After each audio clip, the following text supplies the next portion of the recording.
Sir calendar ஒரு நாள் ஓன்னு அழுந்துச்சேன் சார். காலண்டர் அதுக்கு ஒருத்தன் கேட்டான், நான் போய் ஏன் காலண்டரை ஓன்னு அழுற அப்படின்னு.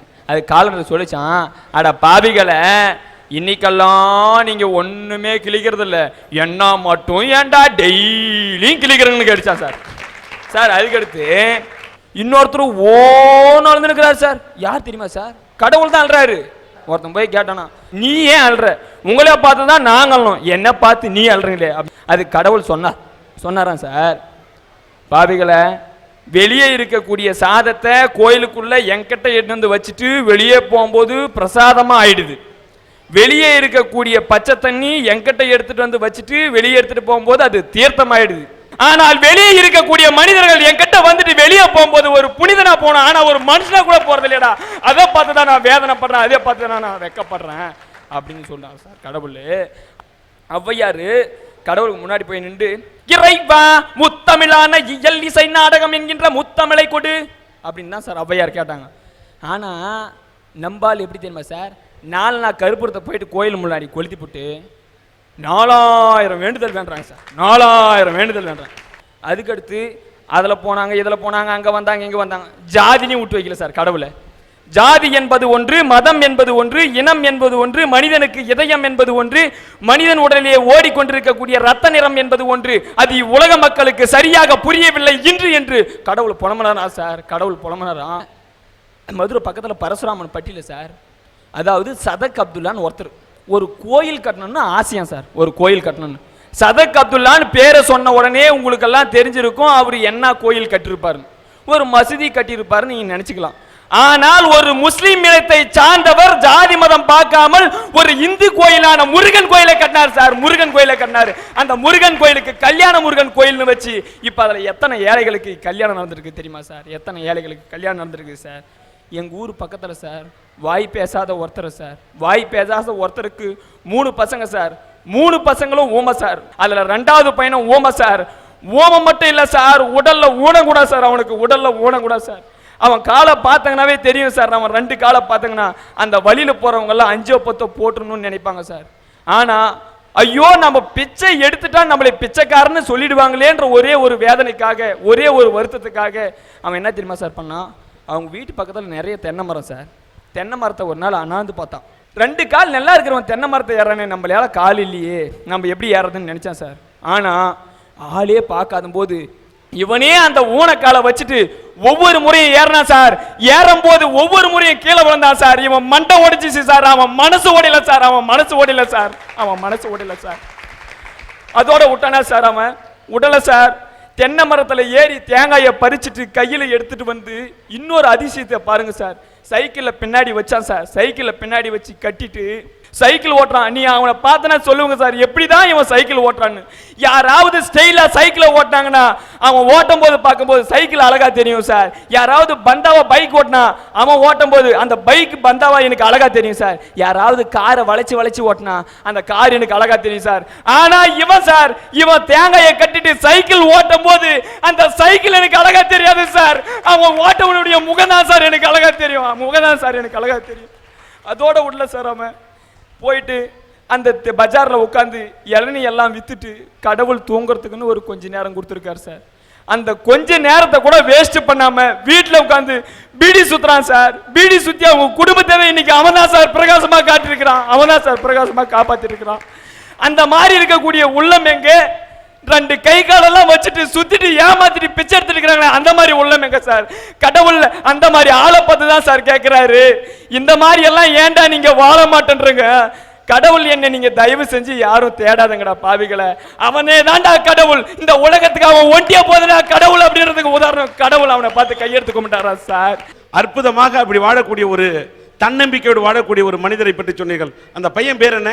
பையன் பேரு சிங்காரவேலன் சார். சிங்காரவேலு. ஓகே. அந்த பையனோட அப்பா வாய் பேச முடியாதவர்.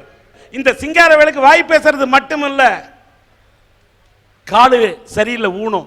அதுலயும் கூட ஊனப்படாமல் அவர் எப்படி தென்னை மரத்தில் ஏறி உடைத்திருக்கிறார்.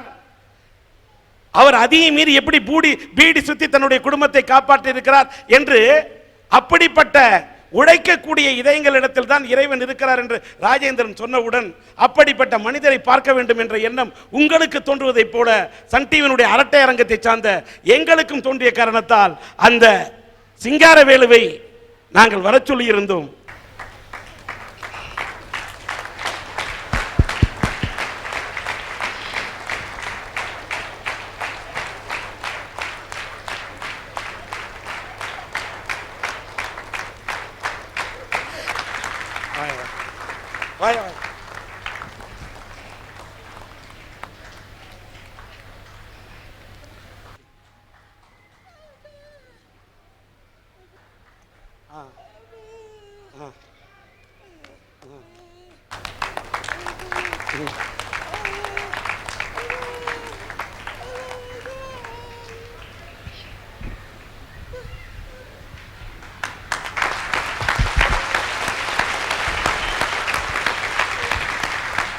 இந்த சிங்காரவேலு கால்கள் இருக்கு, ஆனா அது ஊனன்னு சொல்றீங்க. ஹெலன் கெல்லர் ஒரு கருத்தை சொன்னார். கண்ணு இருந்தும் படிக்காதவன், கால் இருந்தும் உழைக்காதவன், கையிருந்தும் ஈயாதவன், மனம் இருந்தும் இறங்காதவன், மூளை இருந்தும் பயன்படுத்தாதவன், அவன் தாயா உண்மையான ஊனம் என்று சொன்னார். இளைஞர்களே, இந்த இளைஞனை பார்த்து நீங்கள் கற்றுக்கொள்ளுங்கள். இந்த சிங்காரவேலை பார்க்க போது ராஜேந்திரன் சொன்னதை போல இறைவன் எங்கே இருக்கிறான்? கருணை உள்ள இதயத்தில் மட்டுமே இறைவன் இருக்கிறான். உழைப்பினில் மட்டும்தான் இறைவன் இருக்கின்றான். உண்மையிலேயே இவன் உருவத்தில் ஆண்டவனை பார்க்கிறேன்.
கொஞ்ச நாளுக்கு முன்னாடி பிரிட்டன்லேருந்து ஒரு கப்பல் இந்தியாவுக்கு வந்ததுங்க உடைக்கிறதுக்காக.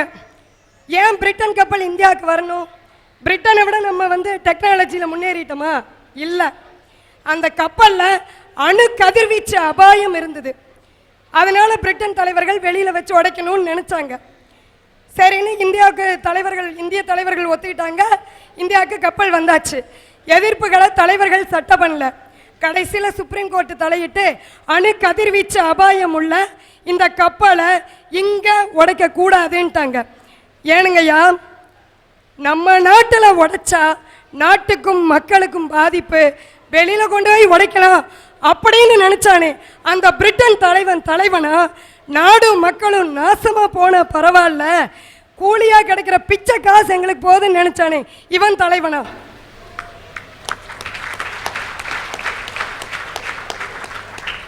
சிறப்பு பொருளாதார மண்டலம்னு ஆரம்பிக்கிறாங்க சார் தலைவர்கள். அது என்னன்னே தெரியலைங்க. இந்த சிறப்பு பொருளாதார மண்டலங்கள் மட்டும் எல்லா மாநிலத்திலையும் விளைநிலங்கள் பக்கமே போகுது ஆச்சுங்களா.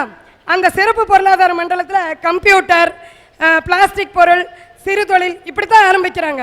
ஏன் நம்ம வேளாண் விஞ்ஞானி MS சுவாமிநாதன் சொன்னார், விவசாயத்துக்காக ஒரு சிறப்பு பொருளாதார மண்டலம் ஆரம்பிங்கன்னு. அப்படி ஆரம்பித்து நம்ம விவசாயிகளை ஏன் சார் தலைவர்கள் காப்பாற்றக்கூடாது? சார் கோயில் எது சார் கோயில்? 1000 வருஷத்துக்கு முன்னால திருமூலர் அற்புதமாக ஒரு வரியில் சொல்லியிருக்காருங்க சார். உள்ளம் பெருங்கோயில் உன்னுடம்பு ஆலயம்னு சொன்னாருங்க சார். டே மனிதா, உன்னுடைய உள்ளம் தான் உனக்கு கோயில்னு சொன்னாருங்க சார். யாராவது இன்னைக்கு நம்ம நினைக்கிறோமாங்க சார் அதை? சார் கிரிக்கெட்டில் 1 டே மேட்ச் பார்த்துருப்பீங்க சார். ஆனால் 1 டே சாமியை பார்த்துருக்கிறீங்களா நீங்கள்? தமிழ்நாட்டில் அற்புதமான கோயில் சார் திருவண்ணாமலை. கார்த்திகை தீபம் ஜோஜோன்னு ஜொலிச்சு அங்கே கடவுள் காட்சி அளிக்கிறார். இந்த 1 டே சாமின்னு சொன்னோம் பார்த்தீங்களா, அங்கே தான் சார் அவங்க உருவெடுக்கிறாங்க. இந்த கிரிவலம் பார்த்தீங்கன்னா பௌர்ணமி அன்னைக்கு வருவோம் சார். அந்த 1 டே சாமி பாருங்க, கிரிவலத்துக்கு முன்னாடி நாள் ஐயா இருக்க மாட்டார், கிரிவலத்துக்கு அடுத்த நாள் அட்ரஸே இருக்க மாட்டாருங்க சார். எங்கிருந்து வராருன்னு தெரியலைங்க சார். பௌர்ணமி அன்னைக்கு ஷார்ப்பா 6 மணிக்கு ஐயா அங்கே அப்பியர் ஆயிடுறாரு. அவர் பார்த்தீங்கன்னா வரும்போது நல்ல டைட் ஜீன்ஸ் போட்டு பந்தாவை பேக்கை மாட்டிட்டு வருவாருங்க சார். வந்து தன்னுடைய ட்ரெஸ் எல்லாம் கலத்தி போட்டு அவருடைய யூனிஃபார்மை போட்டு பேக்லேருந்து எடுப்பார் பாருங்க சார். கடவுளை எடுத்து முன்னால் வச்சுட்டு வர்ற வழியில் பெருக்கிட்டு அந்த 4 கல்லை சுற்றியும் வச்சுக்கிட்டு 100 கிராம் மஞ்சத்தூள், 50 கிராம் குங்குமம், கோயில் ஓவர் சார். அன்னைக்கு நைட்டு இவர் பண்ணுறாரு பாருங்க சார் வசூல். நாமெல்லாம் ஒரு மாதம் பூரா ஓடி ஓடி ஓடி ஓடி உழைச்சாலும் அந்த வசூலை ஈடு கட்ட முடியாதுங்க சார். அவ்வளவு அற்புதமாக வசூல் பண்ணுறாங்க. தன்னுடைய மனம்போன போக்கில் போகிற ஒரு சில மனுஷங்களை பார்த்து கேட்குறாரு சார் கடவுள், இன்னும் என்ன நீங்கள் என்னடா செய்ய போறீங்கன்னு கேட்குறாரு சார். கேட்குறாரு. சபாஷ். நீதித்துறை இருக்குது பாருங்க. இன்னைக்கு வந்து ஜனநாயகத்தோட முதல் தூண் நீதித்துறைன்னு சொல்கிறோம். ஆனால் இன்னைக்கு ஒரு கேஸை தூக்கிட்டு நீதிமன்றத்துக்குள்ளே போனீங்கன்னா 30 வருஷம் இல்லை 40 வருஷம் இல்லாமல் தீர்ப்போட வெளியே வர முடியுங்களா? இந்த நிலைமைக்கு யார் காரணம்? எங்கள் தலைவர்கள் தான். எப்படின்னு கேட்டிங்கன்னா, எம்எல்ஏக்கு சம்பளத்தில் நிதி ஏற்றிக்கிறாங்க, எம்பிக்கு தொகுதி மேம்பாட்டு நிதி பத்தில் ஏற்றிக்கிறாங்க, நல்லா இருக்கிற தலைமைச் செயலகத்தை இங்கிருந்து அங்கே கட்ட நிதி ஏற்றுறாங்க. ஆனால் நீதித்துறைக்கு நிதி ஒதுக்குறாங்களா? கிடையாது. நீதித்துறை வந்து பல்லு புடுங்கின பாம்பா சவள குழந்தையா இருக்கிறவரை தான் எங்கள் தலைவர்களில் பெரும்பாலானவர்களுக்கு பாதுகாப்பு. அதை பூஸ்டப் பண்ணிட்டா அடுத்த கணம் பெரும்பாலான தலைவர்கள் உள்ளே இருக்க வேண்டி போயிடும். அதனால கொல்லிக்கட்டையில் தலை சொறிகிற வேலையை எங்கள் தலைவர்கள் செய்வாங்கங்களா? செய்ய மாட்டாங்க. எப்படின்னு கேட்டிங்கன்னா, கனடா இருக்குது பாருங்க. கனடாவில் 10 லட்சம் பேருக்கு 75 ஜட்ஜ் இருக்கு. அமெரிக்காவில் 10 லட்சம் பேருக்கு 105 ஜட்ஜ் இருக்கா. ஆனால் இந்தியாவில் இந்த அரங்கத்தில் இருக்கிற யாருமே யோசிக்க முடியாதுங்க. 10 லட்சம் பேருக்கு வெறும் 12 ஜட்ஜ் இருக்காங்க. இந்த நிதி ஒதுக்கீடு இருக்குது பாருங்க, நீதித்துறை நிதி ஒதுக்கீடு. இது வந்து கொரியாவை பற்றி நம்ம எல்லாருக்குமே தெரியுங்க. கொரியா வந்து வட கொரியா தென் கொரியான்னு ரொம்ப சிதைஞ்சு போன நாடு. அந்த நாட்டில் 2.3% நீதித்துறை நிதி ஒதுக்கீடு. அதே மாதிரி பிரிட்டனில் 4.7%. இந்தியாவில் மட்டுங்க ஐயா அல்ப காசு 0.2. 100 ரூபாய் மொத்த நிதியிலே நீதித்துறைக்கு ஒதுக்கக்கூடிய ரூபாயின் மதிப்பு 2 பைசா என்று இந்த பெண் சொல்லுகிறார். 100 ரூபாயில ரேஷியோ பார்த்தீங்கன்னா 2 பைசா. நீதிபதிகளின் எண்ணிக்கை குறைவாக இருக்கிறது என்று இந்த பெண் தன்னுடைய ஆதங்கத்தை சொல்லுகிறார். சொல்லுங்க. காரணம், நான் ஒரு வக்கீலுங்க. இப்போ நம்ம மக்கள் எல்லாருக்குமே கோர்ட்டுக்கு போனால் வாய்தா போடுறாங்கன்னு ஆதங்கம். அது தீரணும் இல்லைங்களா? அது ஏன் அப்படி ஆகுதுன்னு தெரியணும் இல்லைங்களா? அதுக்காக சொல்கிறேங்க. இந்த 0.2ங்கிற நிதி ஒதுக்கீட்டையுமே 10 லட்சம் பேருக்கு வெறும் 12 ஜட்ஜ் அப்படிங்கிற ஒரு ரேஷியோவையும் வச்சு 110 கோடி மக்கள் தொகை உள்ள இந்த நாட்டில் 30 நாள்லையோ 3 மாசத்துலையோ எப்படிங்க நீதி வழங்க முடியும்? இந்த கேள்வியை கேட்கக்கூடிய வழக்கறிஞராக இருக்கக்கூடிய உங்களை பார்த்து நான் கேட்கிறேன், வழக்கறிஞர்கள் மீது எனக்கு பெரிய மரியாதை உண்டு. நீதித்துறைக்கு ஏன் போதுமான நிதி ஒதுக்கவில்லை, ஏன் இன்னும் இத்தனை நீதிபதிகளை நியமிக்கவில்லை என்று இந்த வழக்கறிஞர்கள் இன்னும் போராடாமல் ஏன் இருக்கிறார்கள் என்பது என்னுடைய தாழ்மையான கேள்வி. இந்த நிலைமை இப்படி போயிட்டு இருக்கிறது. நீதித்துறை எந்த அளவுக்கு பால்படுத்தி இருக்கு தெரியுங்களா? புதுசா எந்த கேஸுமே போட வேணாம் சார், நல்லா கேட்டுக்குங்க. புதுசா எந்த கேஸுமே போட வேணாம். இன்னைய தேதியில கோர்ட்ல எத்தனை கேஸ் நிலுவையில் இருக்குதோ அதை மட்டுமே விசாரிச்சு முடிக்க நீதிமன்றங்களுக்கு இன்னும் 314 வருடம் தேவைப்படும்.